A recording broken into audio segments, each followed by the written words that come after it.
Welcome everyone to another episode of Rooftop Perspectives. As you can see in the title, the soul drain from promiscuity, that is going to be something that is a little different.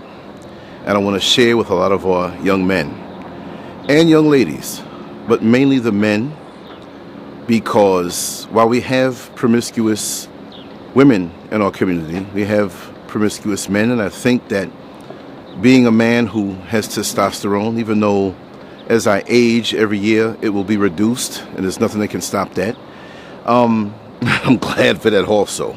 I don't like drama. But being one who understands this thing called promiscuity, that means I have to admit that I too have been one who was in that state of being.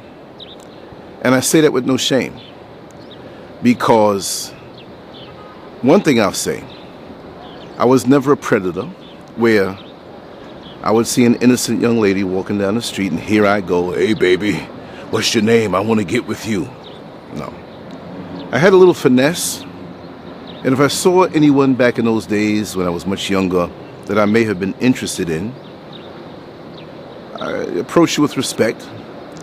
And I kind of put myself in your way, not blocking you as you walk down the street, but I found myself getting closer and closer where you had no choice but to engage in conversation with me. A conversation that would be usually quite enjoyable. We all have our styles. And it wasn't a thing where if I didn't get to you that way on an intimate level that I would throw you away.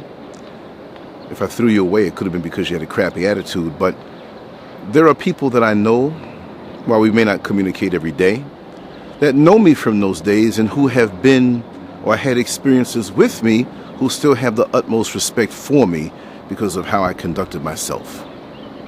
But that's neither here nor there, but I wanted to get that straight. And because of that approach, it afforded me many opportunities for experiences. Let's say it that way. And with the amount of experiences that I've had, going up through those times of the late 70s and 80s and 90s, my bloodstream should not be as clean as it is. I've been protected for some reason. Never caught a disease. But I do understand that just because I physically never caught a disease or an STD on that level, that there are not things that I did not do to hamper my total being and maybe to slow me down or hold me back at that particular time because my soul was drained. And what do you mean by that, Lance? For those who don't know, look up soul ties, look up, I just want to jump right into it, okay? And I'll say this. When you indulge in sexuality, when you indulge in sex, no matter what kind of sex, whatever results with you and this person, or whatever results in an orgasm with you and this person, right? Or people, that's a whole other thing. That multiplies it even worse and is synergistic, where it's like you go to bed with two women, it's like you go into bed with 20 of them. Because like they say, that when you sleep with one person, you're sleeping with all the people that they ever slept with, which scares enough people to say, wow, if they slept with 2 or 3 other people within the year, and all of those people were sleeping with other people, there's a high chance that you're going to catch a disease. And when there's no disease, we go, oh, whew, I'm clean. I didn't get anything now that I realize to see it that way. But you're not off the hook yet there, buddy. We have these soul connections. We have those who are spiritual vampires, who may appear to be nice.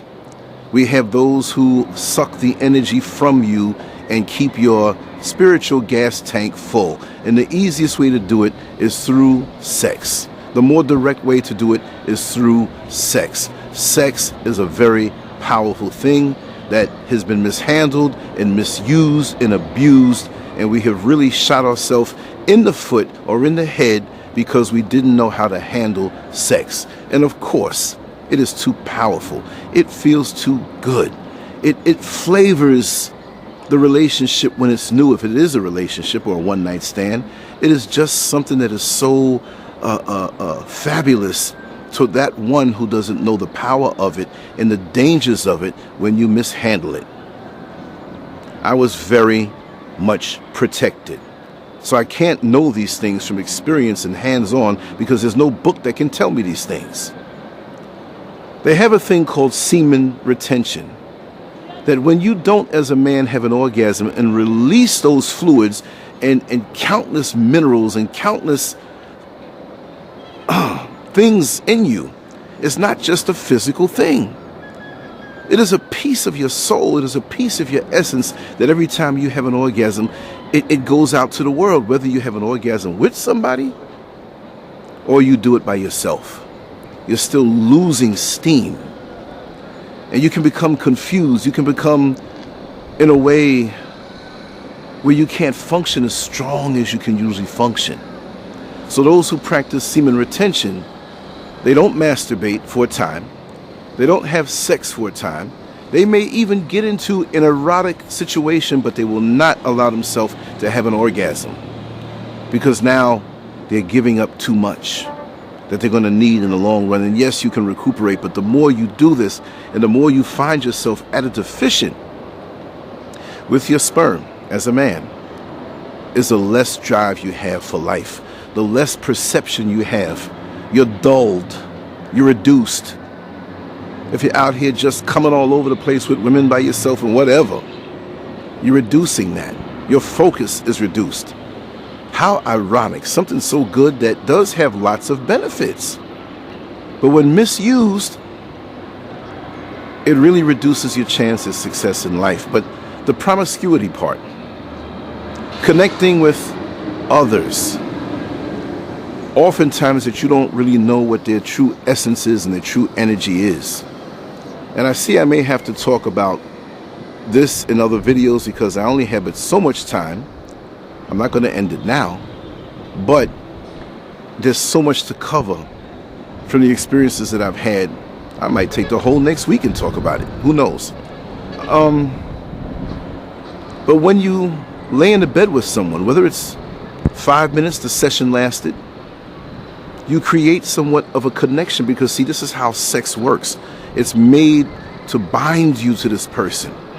Do you want to be bound with somebody who is arrogant, argumentative, evil, covetous, confrontational, ignorant, and doesn't want to learn anything, or in a rut, or just perpetually depressed and doesn't want to heal themselves up?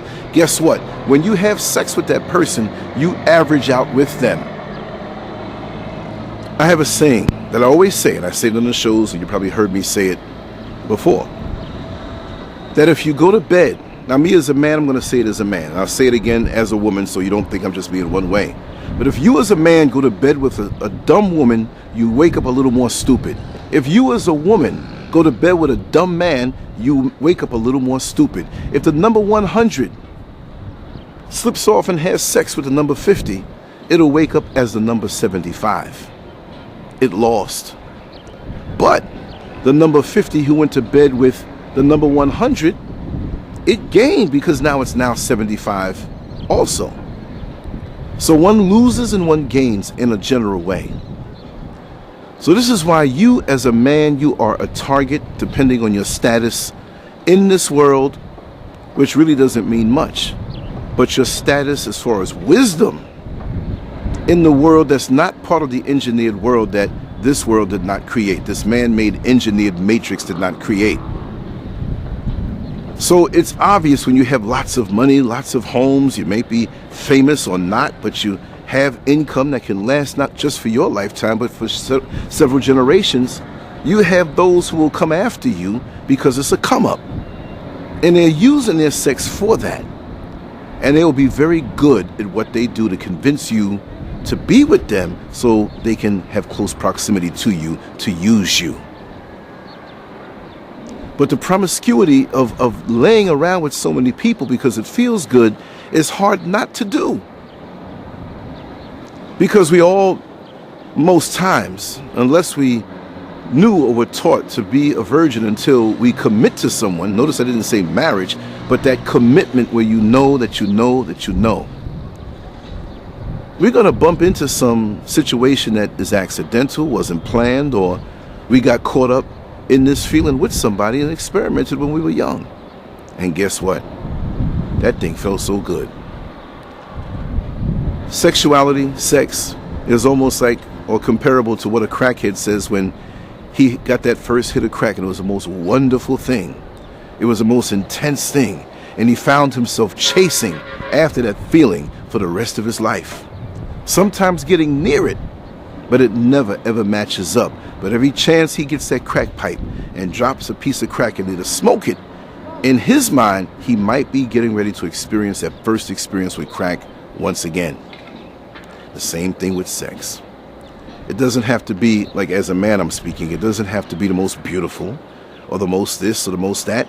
Usually when you have a sexual experience early on, it's not anything or has anything to do with that. I mean, you had to have something for the person to like them, but liking is not a lifelong commitment. Liking doesn't make it where you understand what you're about to get yourself into. And then you have this session, whatever it may be, oral, intercourse, or using your hands, or rubbing up against their ankle, or, whatever it may be. Like I said, I knew someone who they were in a committed relationship, and they had some, what many would call bizarre sexual practices. And what do I mean by that? This man used to love to make his woman, it's not going to be lewd, it's funny, make his woman get on her knees next to him, and she's facing the other way. It might be a TV set in front of them. So she's going to sit down or get down on her knees, not for what you think she's going to do, but she's facing this way. And so he stands next to her a little bit and a little bit behind her. And you know what he liked to do? He liked to take Vaseline, petroleum jelly, lubricant, and slap it up under her right armpit. And so what he would do is have her lift her arm and place his organ in the armpit and tell her, act like you're running real fast. So he's sitting here, pushed up against her armpit, she's on her knees, and she's going like this. And he's sitting here, oh man, this is fabulous. Run faster, keep it going. The finish line is no time near, but keep it going. We all do things. We all have things that smokes our drawers and rocks our boat, whatever it may be. That's funny. More power to them. They're committed. But when you get into these different connections, it can drain you as a man, and you're still connected to these people unless you divinely heal yourself from those connections. I don't care if it was a quick session in the backseat of a car 15 years ago, you got a connection with them. And if you add up all of these people that you had the connection with, it's like, imagine it to be a wire connected to you. This one person that you did something with, maybe one time, it's a wire. And it's connected invisibly to them no matter where they are in the world, and that line is never broken. That's a soul tie. And then you have this other one that you were in a relationship for 3 years. That wire may be a little thicker because of the time spent. That's connected to you and wherever they are in the world. It's not a physical wire, but it is a direct connection from you to them. Now you have 15 situations where you dealt with different people more or less, 100 or 2, 1,500, 2,000. They quickly add up and you don't realize it, because when you're done with one, as a man or a woman who is hell-bent on your next session because you're obsessed with sex, you're addicted to sex, and all you want is that pleasure, but you don't know how many times you're reducing yourself because of all these connections that you have. So is it a wonder why we have more people who they claim are bipolar? They got this mood up here one minute, and you try to whip that with medication. No, you can only whip that with healing, divine spiritual healing, because of all the people that you're connected to. So many of us are connected so deeply with so many people that guess what? You got to find a space to put the invisible wire. I call it a wire. That's all I'm calling it. It could be whatever you want to call it, but it is that direct connection, like photo optics, where they have the light that brings the signal. It's the latest way technology has brought us to bring a faster signal to us. And so one day you feel up and you don't know. Or maybe the majority of those people feel good that day. One hit the lottery. One got the job they wanted.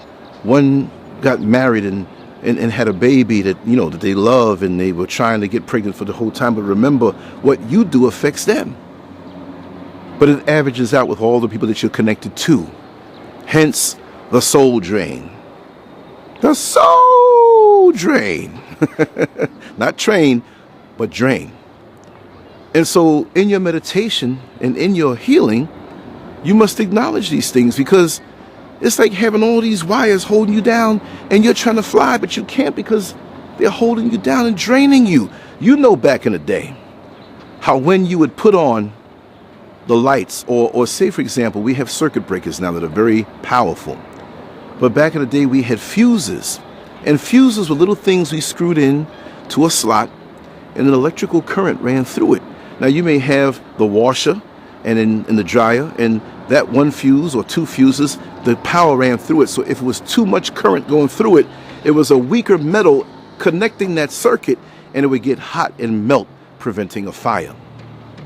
So, that being said, we don't have fuses that melt once we get away from the person. But just like that washer or dryer that had more power to it, and you'd put it in the house, and it wasn't the power that we have coming into our house now. Electrical situations were much weaker back then. You had the light bulb on, you're in a different part of the house, and the dryer comes on, and you heard that blink, or you saw the blink or the dimming of the light, because that other powerful thing pulled from the overall electricity of the house. So it dimmed that other appliance. It dimmed the TV in a way where it didn't function as well. All the lights got dim for a second, and usually it comes back on once it adjusts itself. But you, to adjust yourself, have to heal yourself and disconnect from all of these soul ties that will give you the soul drain from your prior promiscuity. I think I really should end it here and not go on. I think I should talk about this more and more, and I'm just going to throw this one up. And I want to hear the comments of what areas you want me to talk about through my experiences. I'm not saying I'm a guru or I know everything, but I know that I know that I know because I had hands-on experience, yes, and I meant it that way as a joke, in many situations. And as I see it now, to not be with someone and build up a connection, because soul ties are a righteous thing. It's just that we don't realize what it is when we're feeling good, and you have all of this sex with different people, and you're releasing these minerals, and you're giving yourself to this person, and it's like starting a new account that you can't put money in the bank in because you got too many accounts. If you have 100 bank accounts and $10 left over at the end of the week, you can only put, 10 cents in each account? The account won't go nowhere. But when you have that one account with your significant other that you commit to, all of everything goes in, and that account builds up. And at the end of the day, you watch it go up even more so. And that's the righteous side of soul ties. When you're with that one person who you resonate with that's made for you, you have such an incredible power with them. Synergistic, greater than the sum total of the both of you. The two of you might work together so well because of this sexual energy that you keep within your union. It's like nuclear power, that anything you attempt to do or create works out well. But when you have one mate out of a couple who's out there spraying himself off, doing everything, and this woman just can't seem to get anywhere with the man that she committed to, and on the surface he said he committed to her, but he's running around. They just don't accomplish things in life together because he's like that hole in the bucket. She's trying to fill it up, but he's letting it off with everybody else, not understanding that he's damaging the union, and he's reducing the chance of their success and actually wasting her time. And when you get these soul ties with other people and you go home and lay in your bed and reconnect with that one, she has those soul ties. There's people that she never even went to bed with, people that she doesn't even know. And now she's feeling funny. She understands how she feels, but she doesn't want to face it. And so this is why she can go to the man and say, you've been unfaithful to me. Because she's connected to this thing. And if she's deep enough, she'll see the shift in energy.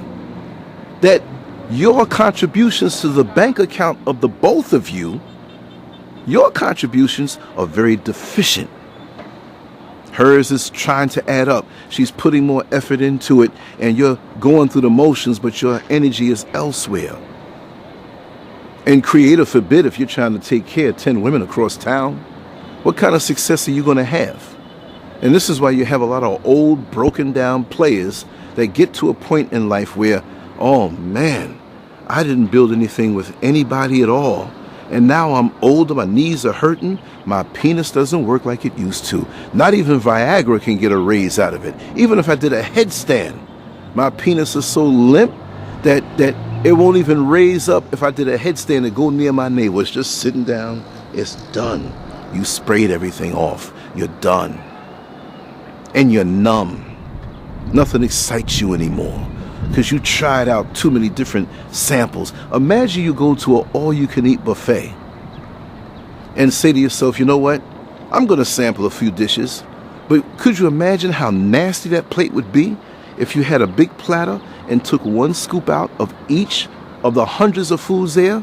That meal wouldn't make any sense to your taste buds. Yeah, what the hell? And what's this? And what's this? Too much. Overload. Now, we're granted a time when things happen and we can digest it, we can heal easily. But when you got to heal up a whole forest of soul ties, meaning each tree is like a soul tie. It's not like chopping the one tree down and say, hey, I'm clean.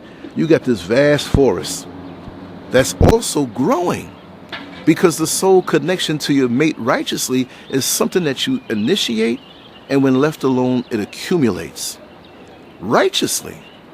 But how about when you're connected to all of these different countless people that you don't even know? People who are spiritually tainted. There are good people out there, but I'm just saying, could you imagine? You'd be better off going out to the scuzziest part of town where it's dirty, garbage in the curb, and dogs up at the end urinating, people working on their cars and antifreeze falling down, and people taking leaks. You better off going to the curb right there where all that happens and licking the curb. Licking the curb ain't as bad as what you've done to yourself, and you don't understand why. Why is it I can't get my mind together? Why is it that I can't keep focused? Because you haven't broken the soul drain. You have a soul drain from your promiscuity and have soul ties that you're not aware of. You're drained. You're drained.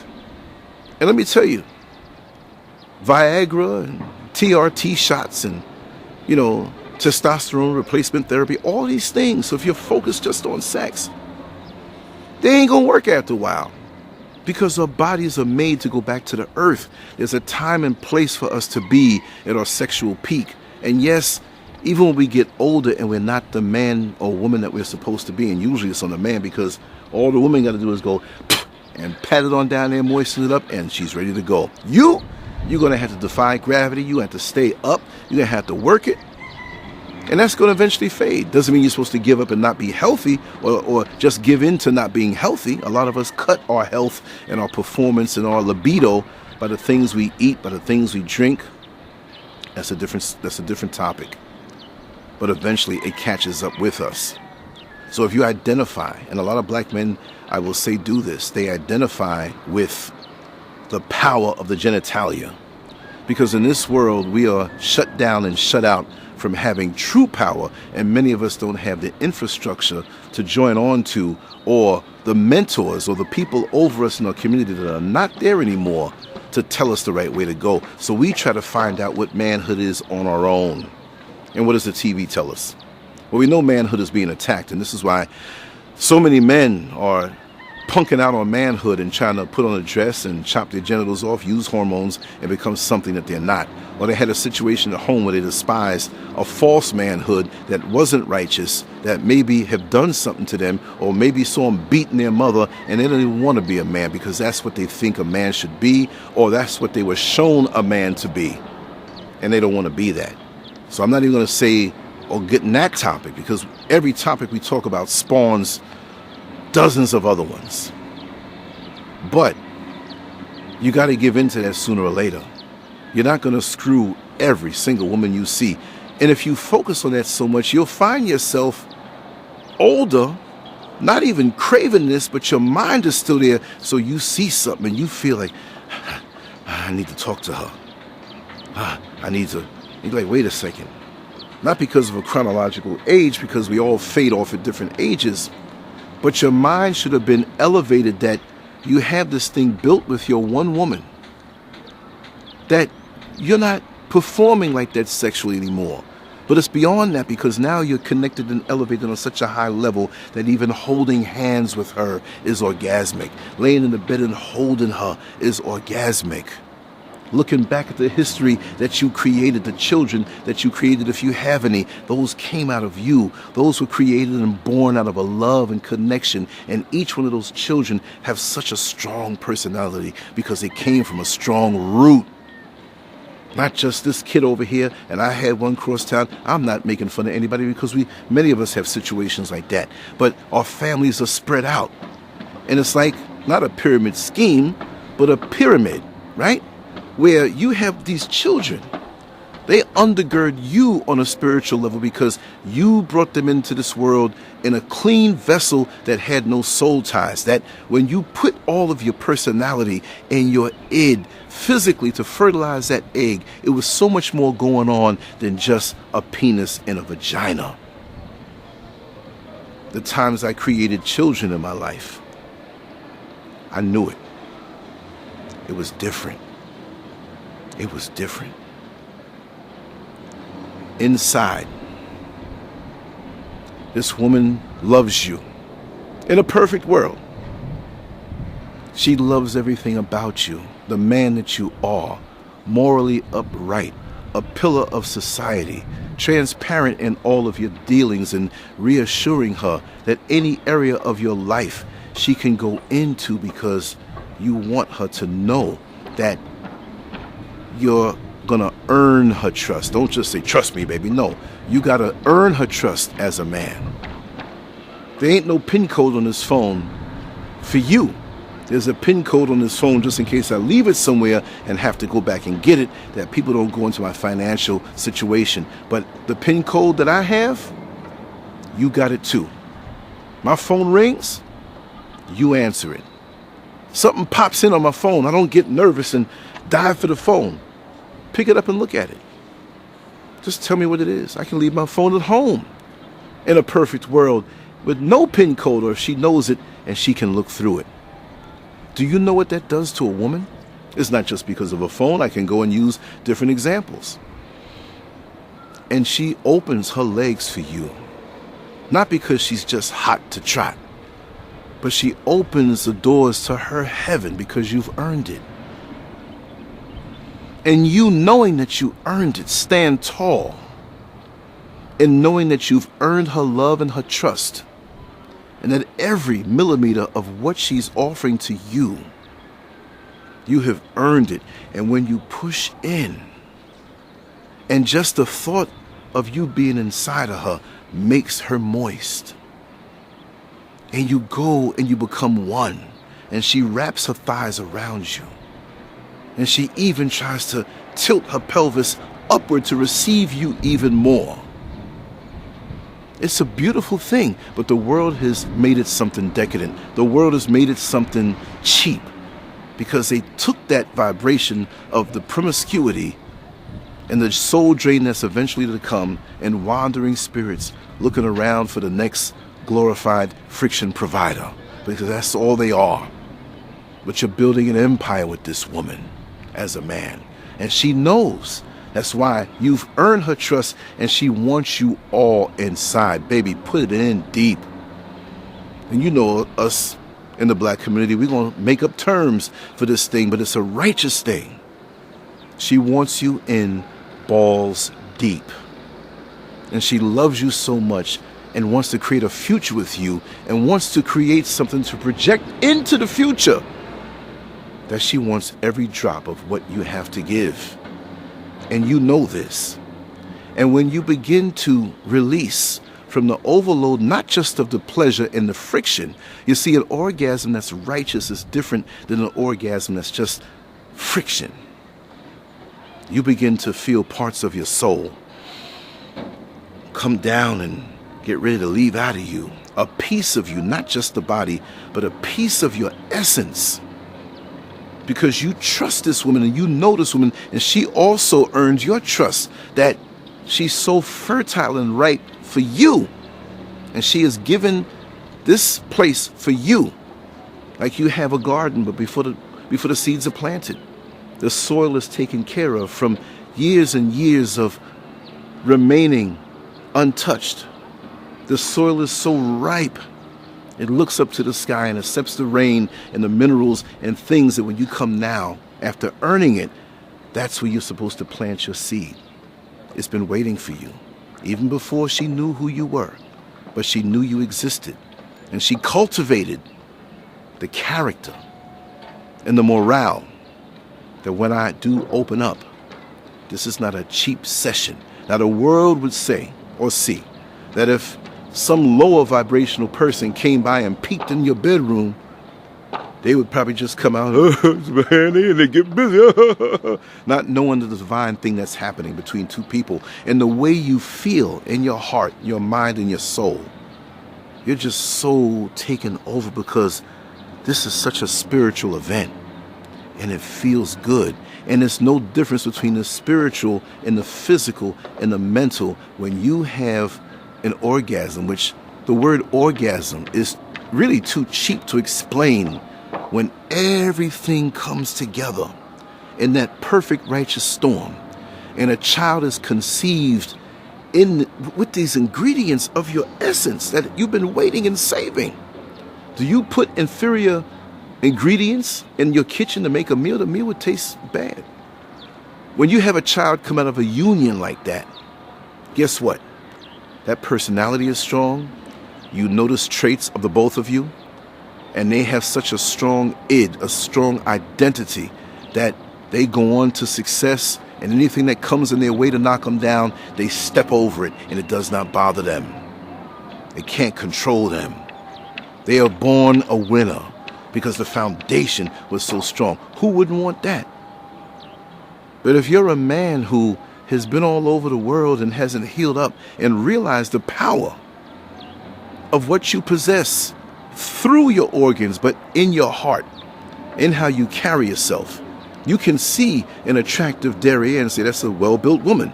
But you know to keep it moving because that woman, that's for you, even if she doesn't have the roundness of the backside that that woman does. She has so much more inside of her. Because chances are that woman who is so well built, and there are a lot of righteous, beautiful sisters that are, she might be an empty container. She might merely be a sperm receptacle, not even just for you, but for anyone who wants to come around and drop a load in her and move on and not want to even be bothered to take care of it because it wasn't the goal anyway. That you know when this happens with that person that you're with, you don't feel a soul drain. You're clearing clean of all soul ties with other people if you had those experiences, and you know the importance of this now. You know the importance of it now. And now as you engage with this one who, and let me clarify too, they say two people becoming one. Two people, one person 100%, the next person 100%, and you become one. It sounds romantic now, doesn't it? But when you become one, and if we're one and we're two people, that means you're 50% and I'm 50%. It don't work that way. When two people become one, they bring all that they have together, so they can never just be one. It's synergistic. It becomes something bigger than a connection of two people. So you are more than two people. If you create families with lots of children that are strong and you raise them up, not just by saying, I give you a place to stay, I gave you some food, and that's it, you ought to be happy. And there's no emotion, no wisdom shared, no example shared, no love given to them. Love is like that rain that comes down and moistens the soil so that the nutrients in the soil can permeate into the seed and signal in through the warmth of that soil growth. So we have a lot of people who are walking around in bodies but they have no essence inside of them. That's like buying a watermelon from a farmer and there are no seeds. There's nothing for the future. Best that you don't have children because you're missing a part. And if you're missing something, how do you have this thing to give? This is why when they say babies having babies, you'll have a young lady who will have 2 and 3, 4, 5 children just out of her conundrums and her exploits now. And now she sees what life is all about. And now she doesn't really have the wisdom because it wasn't cultivated from a righteous union of 2 people. One of the parents or both of them or whatever didn't take the time, but they're there in body. I love you, Daddy. But the daddy never did nothing to give to them something they can carry on. So now what does that daughter do who has all of these kids and never had the wisdom? She got to call up her mama. And it's really the mama raising those children. Mommy, what are you doing? So-and-so, what do you do? Well, you were out there hanging out, cussing people out, running up and down, not going to school. That was the time to put into you. So when you see that type of young lady, I'm not saying all of our sisters now, sisters. When you see that type, she might be well-dressed and a killer shape, but an empty vessel. And an empty vessel can only take from you but never give. Hence, the soul drain from promiscuity. I'm going to end this right now because I'm getting ready to do a live show. I want to go in more on this topic. Maybe I went off a little bit, but I think maybe you got something from it. But it's a very important thing that if I can live my life all over again, I'd wait. I would wait. And I would have been more greater because of the semen retention and the focus. No matter how much of a tempting situation it is and how I felt, it doesn't mean you're not going to feel the need for release. But if you keep yourself busy enough, I mean really busy on accomplishing things in this world, not just the engineered world, but in this world as experiences to grow, to have the wisdom to pass on, that when you have this so strong, a real woman will know who you are. And when she makes that divine connection with you and makes that decision that I am yours and you are mine, do you know how good that's going to feel? Imagine the best orgasm you ever had in this life. And some of y'all never forget it, because all orgasms are not the same, because all energies between 2 people are not the same. And maybe it could be with that person that it was so fabulous, but the rest of the relationship sucked because they were at their peak at the time and they regressed and went down. There's a lot of factors involved with this. But imagine the best orgasm you ever had in your life. Wouldn't it be worth waiting, even if it was a couple of decades, to be able to consistently, in your relationship where you're committed to each other after saving yourself, that the orgasms that you have is at least 1,000 times more powerful. Ooh, God, Lord, have mercy. Imagine that. Well, if you're younger and you're listening, you did a few things, I can't knock you, but just be aware to not give yourself away and walk through life reduced because of a massive soul drain that came from promiscuity and from averaging yourself out with people that weren't meant for you and don't even have their acts together. Anyway, I'm going to end it right here. I want to talk about this so much more because now it's like I can talk for the next 6 hours, but we're going to do this live show and it's going to be another fabulous one. Just want to say salute to my brothers. Much love to my sisters. Keep it righteous. Always be aware of what you're doing. Always be aware of the risk that you take. It's not even just the STD. It's the other STD. The first STD is the sexually transmitted diseases. But the one that's even more deadly, and it doesn't seem to be, is the other STD named sexually transmitted demons. And it's an article that I wrote 10 years ago. And I can write that over again better because I have more insight. But I'm going to look for it and I'm going to drop it in the comment section, the comment section below. And I'm going to pin it to the top. And I'm going to have you read that if you want. And I want you to leave a comment right on LanceScurv.com, on that website, on that particular article. That's something that we need to recirculate. But now I have a whole lot more to add to it, just from speculation and from what I can see compared to the experiences that I've had. Anyway, it's been nice as always, Rooftop Perspectives, and I like it up here. And I haven't forgotten about the anthill. I will be going over there in a couple of days. But it's so much easier just to climb up and get on the roof and speak my mind, and it's just so stimulating, just the scenery all the way around. Anyway, I hope you enjoyed this. It's always a pleasure to be here, and know that I love you all very, very much. So long until next time. Peace.